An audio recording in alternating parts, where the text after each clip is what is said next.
সুপ্রিয় দর্শক আসসালামু আলাইকুম। দেশ ও প্রবাসে যে যেখানেই আছেন আপনাদের প্রত্যেককেই শুভেচ্ছা জানাচ্ছি। আজকে নতুন একটি প্রতিবেদন দেখতেই পাচ্ছেন আমার সামনে একটি আপু আসছে।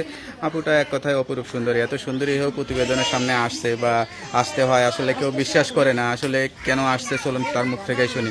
আপু আসসালামু আলাইকুম। ওয়ালাইকুম আসসালাম। আপু আপনার নাম কি? সিনথিয়া। সিনথিয়া আপু, কেমন আছেন আপনি? ভালো আছি। পরিবারে কে কে আছে? পরিবারের সাথে একটা ভাই আছে আর মা আছে। বাবা বাবা- বিয়ে করে চলে গেছে। আপনি কি করেন? কিছুই করি না, বাসা বাড়ি কাজ করি। হ্যাঁ হ্যাঁ, বাসা বাড়িতে কি কাজ করেন? হিন্দি লেখাপড়া করেন নাই? বড় করি না টাকার জন্য। একটু করেন নাই? না, বয়স কত এখন? বয়স হলো 18।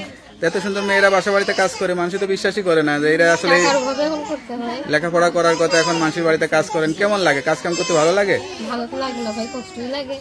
আচ্ছা আচ্ছা, তা কি চিন্তা করে আসছেন প্রতিবেদনে? চিন্তা করি আসছে যাতে ভালো একটা মনের মানুষ পাই। বিয়ে শাদী করবেন? বয়স হয়েছে বিয়ের? হয়েছে বিয়ের বয়স।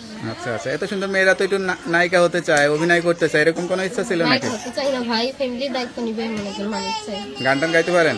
না, ভালো চাই না। যে বিয়ে করবে সে তো যার বউকেই দায়িত্ব নেয়, ফ্যামিলি একটা মেয়ের পরিবার তো সবাইকে দায়িত্ব নেয় না, তা আপনার দায়িত্ব নিয়ে বিয়ে করলে হবে না? আমার তো ফ্যামিলি আমি চালাই, আচ্ছা বাসা আচ্ছা, বাড়ি কাজ করি, মা অসুস্থ। ধরুন একটা ভাই যে আছে। বিয়ে করবে তারও তো মা বাবা থাকবে, আপনার শ্বশুর শাশুড়ি, আপনার মা বাবা, এত লোক একটা ছেলে ইনকাম করে খাওয়াইতে পারবে? খাইতে হবে এখন। খাওয়াইতে হবে এখন, তাই না? তা আপনি যদি কোনো ইনকাম করতে পারতেন তাহলে না হয়তো। আপনি কি কোনো কাজ টাজ জানেন কিনা বা কোনো কিছু করতে পারেন কিনা? সেলাই মেশিনের কাজ জানি। সেলাই মেশিন কাজ জানেন?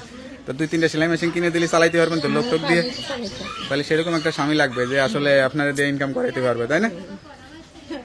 জীবনটা কি মানে এখন দুঃখে কাটতেছে নাকি হাসি খুশির মধ্যেই কাটতেছে? দুঃখে কাটতেছে ভাই। দুঃখে কাটতেছে। সবচেয়ে দুঃখ কোনটা? সংসার অভাব সেটা নাকি লেখাপড়া হয় না সেটা? সংসারের অভাবই চাই। এইটাই।